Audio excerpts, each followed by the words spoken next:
our top stories this week. In Massachusetts, the child protective industry is dealing with a major backlog of appeals from parents who have been substantiated for abuse or neglect by CPS agents, while Massachusetts CPS agents protest high caseloads, which the child protective industry was supposed to deal with a year ago. The state of Kansas cuts welfare benefits, which is expected to cause an increase in the number of kids taken into foster care. And in Montana, concerns about new policies, which have led to a 50% turnover rate for CPS agents, is causing concern. In Minnesota, Native Americans are complaining about the high number of their kids who are being snatched and put into foster care with non-Native families. The Oklahoma Appeals Court rejected new guidelines from the Bureau of Indian Affairs in regards to the placing of stolen Indian children in foster homes. And in Manitoba, Canada, at least one infant is snatched by the child protective industry each and every day, which is starting to get on the nerves of the First Nations people. The Canadian child protective industry is ordered to stop using faulty hair follicle drug tests to justify stealing children. In England, the government is considering making child abuse reporting mandatory for people who work with children, against the better judgment of those who realize that this will increase the number of false accusations and put more families at risk of having their kids stolen. In Washington, the child protective industry gets a new law which would allow CPS-loving parents who have gotten their kids back with the help of the nice social workers to become a part of the team for new CPS victims who have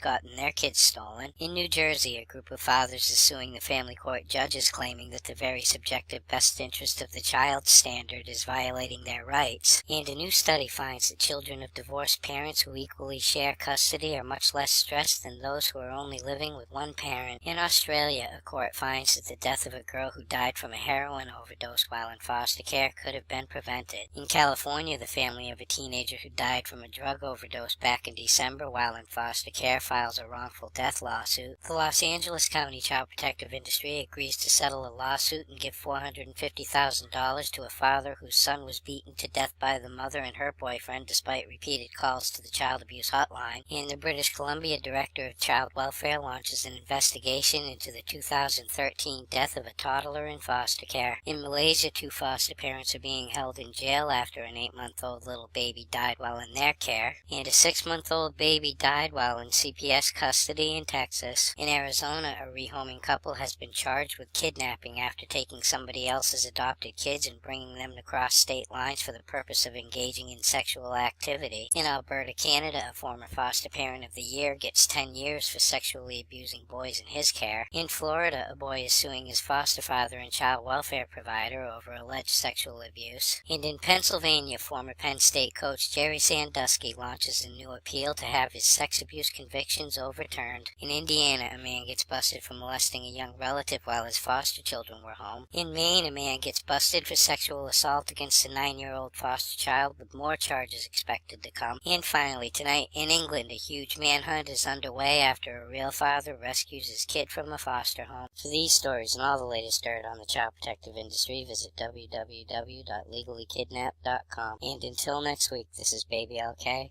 over and out.